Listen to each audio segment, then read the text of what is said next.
Up next, we have a supine hip internal and external rotation. So there's two different phases. So we're going to have a little positioning for each of them. For the internal positioning, we're going to use a foam roller or a yoga block and kind of squeeze it in between the inside of the knees here. That's going to help keep the thighs in fairly close.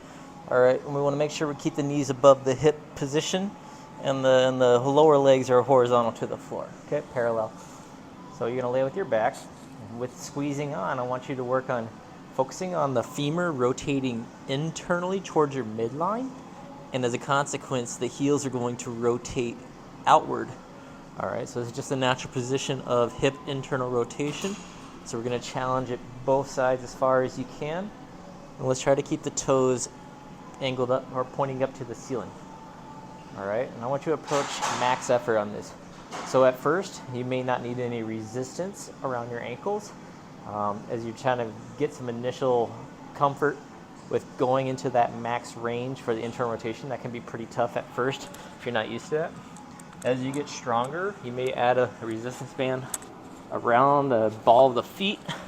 So kind of bound up the middle of the foot position, set up the same angle, and then I'm going to work on pulling apart against resistance, and you'll feel it deeper into the TFL muscles and into the front of the hip flexor here. So we'll be working on challenging that TFL and piriformis, glute minimus, all those muscles that are responsible for the hip rotation or internal rotation of the femurs into the hip. The other one is going to be where we block in the heels, and we're going to move the band up around the knees.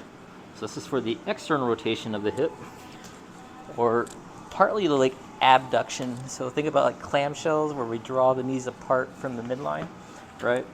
What I want to do is go ahead and put that foam roller or that yoga block between basically the inside of the ankle structure, the inner edge of the heels. All right, so if you can have the inner edge of the heels close as you can, it's a good alignment. Again, we want knee over hip. With the heels being braced, we're going to pull that band apart as far as you can. You almost try to turn your heels to face each other while you pull that band apart.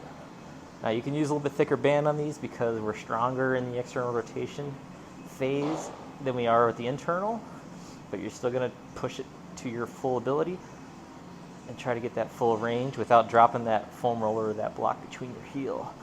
That way we don't have legs doing weird things, okay? Thank you.